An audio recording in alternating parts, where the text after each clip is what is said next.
What are we going to do about protecting LGBTQ rights and trans rights for those who don't have a voice that can speak up? This is not a costume. This is who I am, and I am not about to let him tell me who I am. Okay. Thank you for coming. So first of all, can I have a hug? Yes.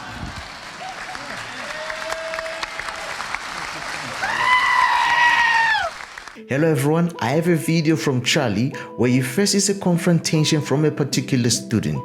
The way it plays out and concludes is surprising. I'll give you my thoughts along the way. Let's watch it together. One thing I will say is that I have come out here not only because I turned conservative in about 2016 with Trump's first run. I've always also been a devout atheist.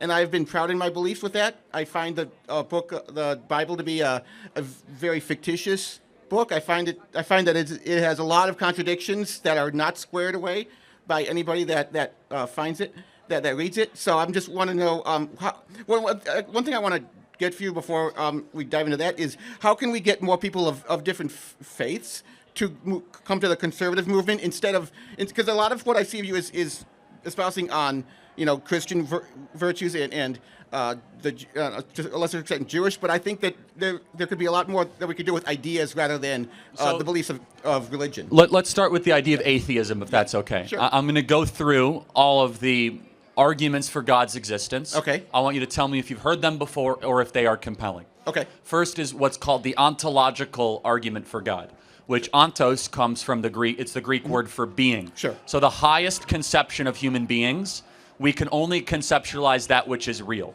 And so the highest conception of our own, combined wisdom is God.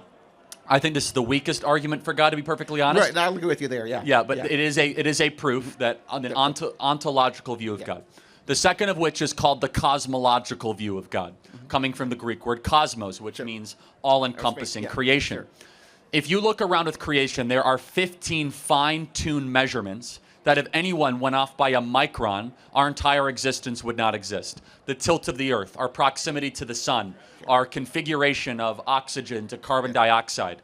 In fact, we can look at the probability of our existence. It's 1 in multiple trillions that all of this would come together at an exact time, let alone consciousness, let alone human beings, let alone our DNA. Sure, I want to counter that with the fact that there are millions upon millions of galaxies with millions upon millions of their own stars, with millions and millions of their own planets.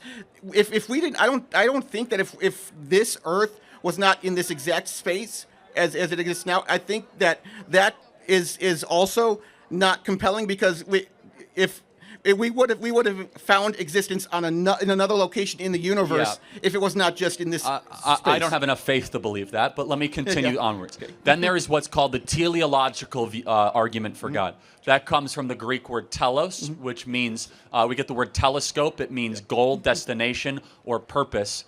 This here goes to an argument that for every cause, for every effect, there must be a cause. So, for example, we can agree that space, time, and matter exists. We agree. Yes. Therefore, definitionally, something that is outside of space, time, and matter must have made space, time, and matter exist. Not necessarily. We can. Well, then it's against the laws of reason. Not because there could always be a universe that existed before our Big Bang. It's not. We could have existed with space, but no matter in a very tiny point. That's what basically the Big Bang was. So I don't see how that disproves atheism. And it's more, atheism is more of a, I don't believe God exists. Why is this compelling? Well, I'm going to go through two more proofs of God, and then we'll finish. Then there's what's called the column proof of time, which is thanks to Albert Einstein, we know that time is actually a real thing that can be traversed with enough speed. And in order for time to exist, something timeless must have created it. Finally, there's something called the axiological view of God. I don't know if you know this one. Axios comes from the word, the Greek word judgment. Axios and judgment mean the same thing, which basically means that every human being has some form of right and wrong embedded in us.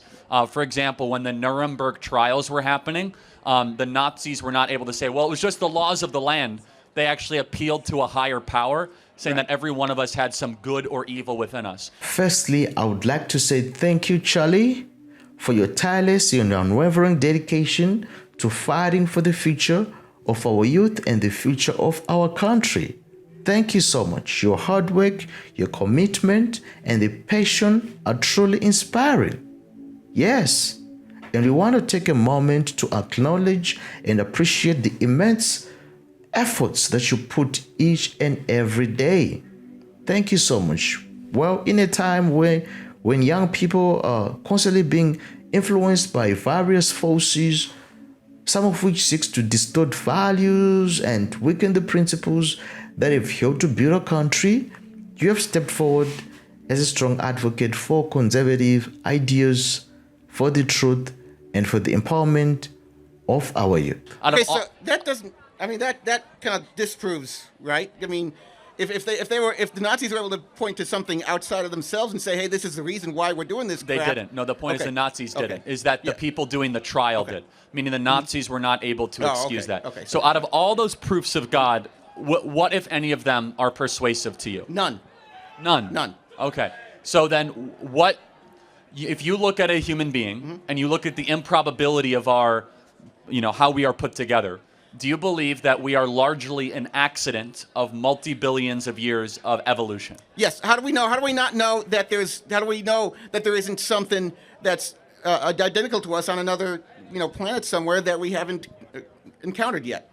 It's just a skeptic in me that's thinking that way. That says, hey, maybe there's something out there that we haven't contacted yet that is in another galaxy or another planet or something that we just don't know about. Or maybe there isn't.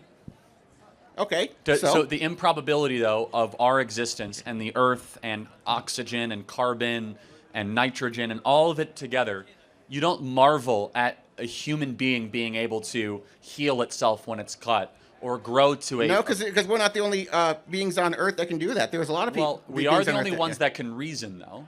Okay. Do you marvel at our capacity to reason it? Even the ability for mammals or reptiles to reproduce life. You don't see any intelligent design behind it. None. You just see it as it's a consequence of natural selection and evolution over millions and probably millions of years.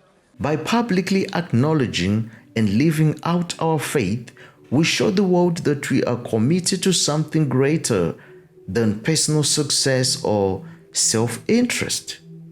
Yes, we demonstrate that our lives are guided by values that transcend worldly concerns.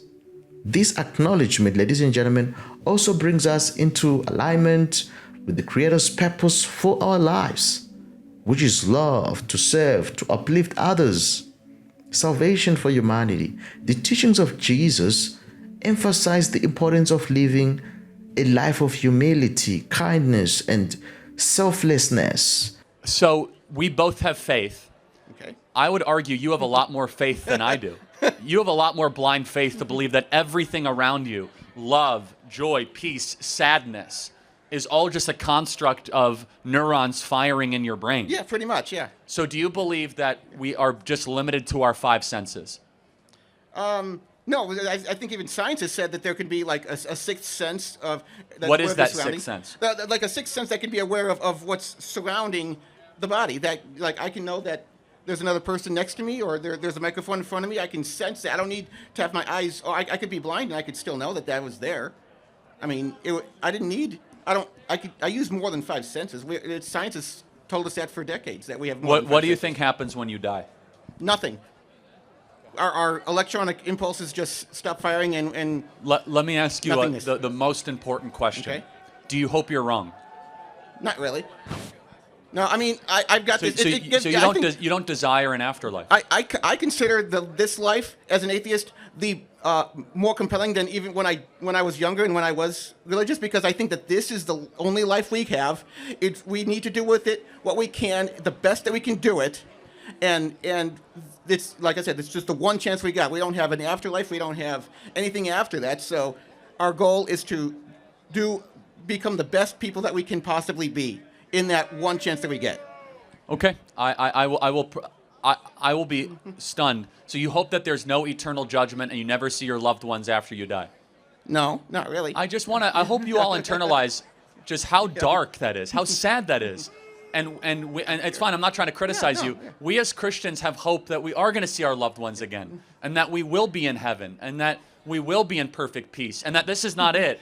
In fact, there's something even better awaiting us. So I hope one day that you do seek to find something higher and better, that this is not all for us in our existence. Thank you so much. Fair enough. Thank you. Thank you. John 3 verse 16 is one of the most well-known and cherished verses in the Bible, encapsulating the essence of God's love for humanity. The verse begins with, "For God so loved the world." This powerful opening statement speaks to the boundless, unconditional love, ladies and gentlemen, that God has for every individual on the earth. It's not just a love for a specific group of people, a select few, but a love that extends to all creation, to everyone who walks on the earth, regardless of background, nationality, or even status. It demonstrates that God's love transcends all human barriers, offering grace and mercy to everyone without exception. Without a shared, religious or spiritual framework, the moral compass that traditionally unified people, it would disintegrate. It would disintegrate, leaving people to determine what is right or wrong for themselves. Can you imagine a society like that? Can you imagine? While this may sound appealing to some who view religion as outdated or restrictive, the consequence of such a reality is concerning. Yeah, the consequence of such a reality is so concerning. Chaos, ladies and gentlemen.